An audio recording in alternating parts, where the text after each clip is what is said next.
economic data coming out of the US of late has been decent.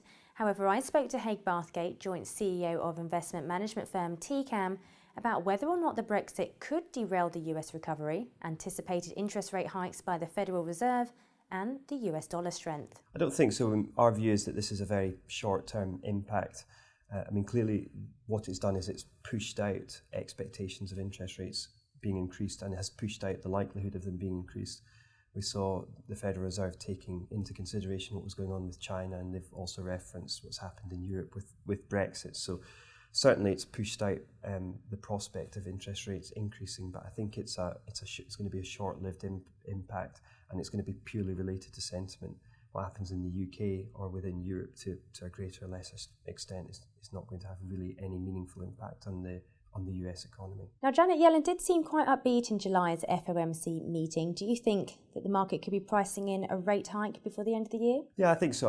Our view is that definitely the impact of the Brexit has pushed out the prospect of an interest rate increase, but we think that the market is complacent about when that first rate increase will happen. We think it will happen certainly before the end of this year, and there could be 2 consecutive rate rises in quite short order. The one thing that we have seen in the US and with the Federal Reserve is they're not scared to change their mind if the facts change. We saw that with the taper tantrum a couple of years ago, and they will change their mind, and they don't really care about losing face. And I think that could happen quite quickly. It will emanate likely from wage growth. Wage growth doesn't feature in the official measure of inflation, but has a second order impact. So we think that the prospect of rate increases in the US will be before what the market is expecting at the moment. You were saying that we could get rate hikes before the market is actually currently expecting. What do you think then in terms of factors could force the Fed's hands? I think it will be inflation coming through. So they've made it quite clear, and if you read the statements that they release, if inflation comes through, and it's not cost push inflation from imports, it's actually demand pull inflation, which will be driven through wage increases.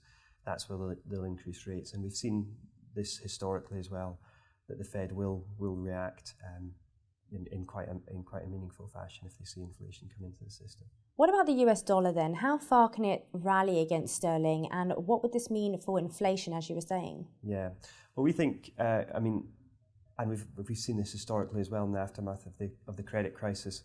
The currency impact tends to go on much longer than people think.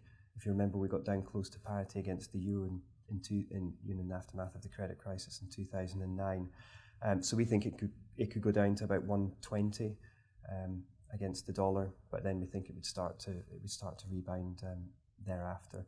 Certainly, we're starting to look at reducing our hedges, our negative position on sterling and more positive position on the dollar.